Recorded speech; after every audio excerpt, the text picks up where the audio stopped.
school ngayon. And bawal doon mag-antay sa loob ng school nila. Kahit may waiting area doon, bawal. Kasi syempre, may mga ibang estudyante pa rin na napasok. So, andito ako ngayon sa may tapat ng school. Na covered court. Dito ako nag-aantay ngayon sa kanya kasi kesa naman uuwi pa ako. And hassle. Kasi ang oras lang naman ng klase niya is 1 hour and 40 minutes. So, naantay ko na lang siya. Last year naman, 2 hours yung kanyang klase sa school. So, ayun nga, dahil nandito ako sa school and since mainit talaga, lalo na nagko-commute kami, nakita niyo naman yung unboxing ko kanina na in-order ko online. At ito yung in-order ko. Yung Yobaw na mini fan, ayan. Ano siya, 3,000 mAh siya. And sa tulad namin nagko-commute, okay na okay siya kasi diba sobrang init na talaga ng panahon ngayon. So ito try natin. Maganda din siya.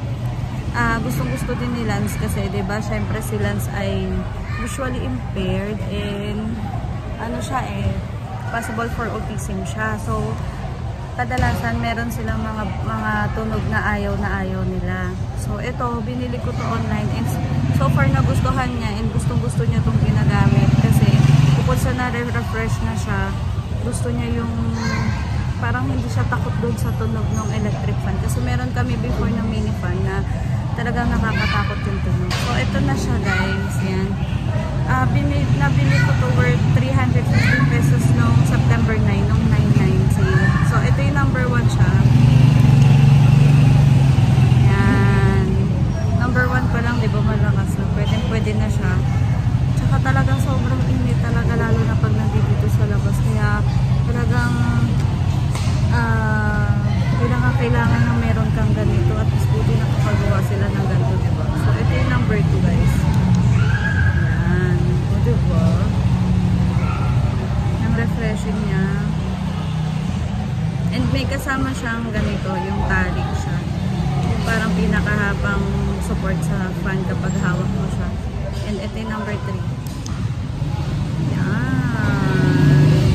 Hindi ko sure kung naririnig nyo kasi naka-earphone ako and may dumadaan na tricycle, no? So, yun nga, binili ko to kasi so, sobrang init. Ang hirap pag nagpapaypay kasi syempre, pwedeng, lalo na pagsiksikan sa jeep, nakakatama minsan, kahit hindi mo sinasadya, nakakatama ka ng tao. So, ito perfect na perfect to. And, yun nga, nagustuhan nila siya, tsaka hindi siya maingay. Ang brand nito is Yobaw, yan. And built-in pala yung kanyang battery. Bali-mali lang ako nang na-check out, pero okay siya. Kasi ang plano ko sana i-check out that time is yung may power bank na siyang kasama.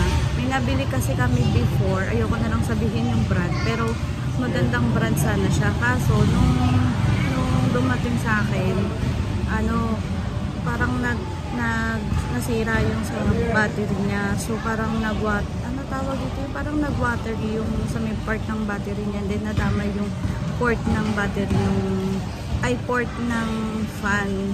Basta yun, alam niyo na yun guys, sa mga sa mga detachable na mini fan, ganun yung battery niya.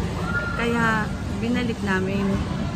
Kasi binili namin to siguro second week ng pasukan kaso hindi agad namin nagamit dahil nga ni-refund pa namin. So, after a week pa ulit kami naka-order. So, eto, masaya ako dito sa na-order ko na to.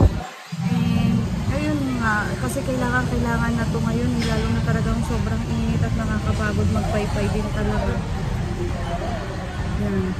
Yung nabili kasi namin sira. Kaya, binalik namin. Buti na lang na-refund pa namin siya that time. So, ayun, ito lang. So, ayun, ito yung nabili namin. So far, mas maganda yung nabili namin ngayon kumpara nung dati. So, yun lamang guys. Mamaya susunduin ko na pala si Lance na ang out ni Lance ay 11:20. So, yun lamang guys. Pasensya na po kung medyo maingay yung background ko kasi nasa open area ako and maraming mga dumadaan na tricycle, na mga motor. So, yun lang. Thank you for watching. See you on my next video. Please po subscribe to my channel and like this video po.